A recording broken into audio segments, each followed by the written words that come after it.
Hello, welcome to another briefing. So in this briefing, I'm going to go over the current pattern. As per usual, I'm going to start with the satellite image. Let's understand everything that's going on right now. So we have a lot of moisture wrapping around this upper level high pressure system that's centered over the Four Corners region right now. You can actually see here. I'm going to pause this image right here for a sec. And I'm going to show you exactly where that high pressure center is right over here, and you can see there is a classic um, classic clockwise circulation associated with that. And along the edges of that, you have a lot of moisture being brought up from the southwest, a lot of moisture from the Gulf of Mexico and also from the Gulf of California over here. You have air advecting over these areas. You have it picking up moisture, and then you also have these little pockets of energy where these X's are. These are vortexes. These are pockets of energy in the atmosphere that provide lift. It's basically where you have a lot of spin. And so, as I put this, just updated this image here. And as I put this into motion throughout the day to day, you can see those thunderstorms are really building on the edges of that high pressure there, and even right just to the south of that high pressure you have a little more vorticity today, so even over the Rockies you're getting some pretty significant thunderstorms. And although if you look further out over the valley, over the Bay Area here where I'm based, and I tend to focus on the Bay Area, we're not seeing a lot of rain, if any, from this, unfortunately, because the rain that is falling from these clouds is evaporating before reaching the surface, because we have very moist mid-level of the atmosphere, but down at the surface it is pretty dry, so that rain does evaporate before reaching the surface. Now, if we go ahead and take a look at the current temperatures here, 5 p.m. on Monday, July 13th, 2026.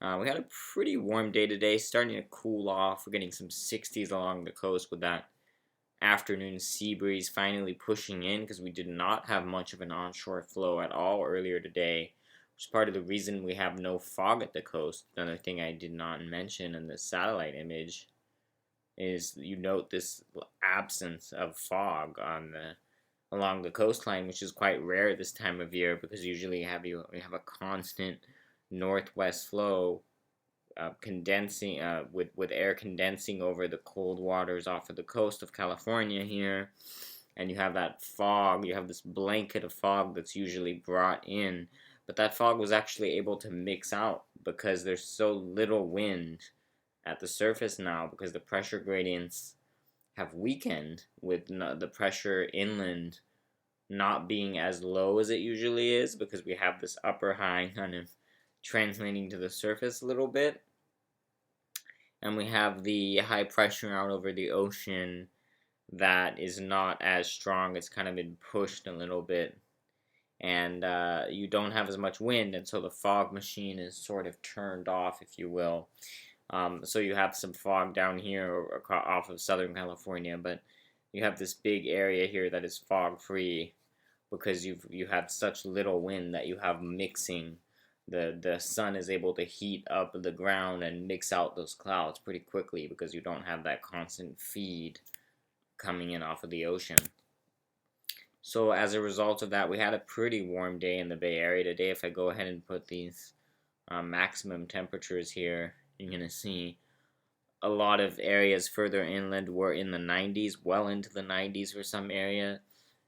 Some areas here, 96 in San Anselmo, for instance, San Rafael area around 90, Novato area 97 at the airport, some 100 degree. There's 100-degree reading here in the downtown area. Might be a little overdone, might be a high pavement area, but I mean, you're seeing widespread areas here well into the 90s. And then Bayside, you get a little closer to the water, you're in the 70s and 80s. Still a little bit above average. The coastline, mostly mid 60s at the immediate coast, but some coastal areas into the 70s as well. And even here, Point Reyes, Lima, you're not far at all from the coast, and you're into the 80s today. So, a very light onshore wind coming in pretty late today in the afternoon, which allowed most areas to warm up quite a bit. Even the coast was pretty relatively warm compared to usual. Now, if we go ahead and look at the upcoming pattern, I know this is a little complex for most, but this is just showing we have a trough of low pressure coming in. That high pressure, that big center of high pressure over the four corners is going to slowly shift east over the next few days as that trough comes in. That'll bring us some cooling. It'll basically bring us marine clouds back, and it'll bring us some more onshore wind to cool off the inland areas as well. You take a look at the high temperature forecast guidance here for the next few days. Tuesday still pretty warm, 90s to about 100 for the farthest inland spots. Coastline around 70, Bayside upper 70s, low 80s. Similar for Wednesday, maybe a little cooler at the coast, and then look at Thursday. Look at Livermore going from 91 to 84 Wednesday to Thursday. Even inland areas stuck in the low 80s, which will feel nice for those areas to top out in the 80s instead of the upper 90s. As we go Thursday into Friday into Saturday, even the Sacramento area might struggle to hit 90. So that's a pretty good push of marine air, pretty far inland. It's not as low as we can get for sure, but it's much cooler than it has been with this heat well into the 90s for the inland areas. This will be some nice relief as we go into later this week.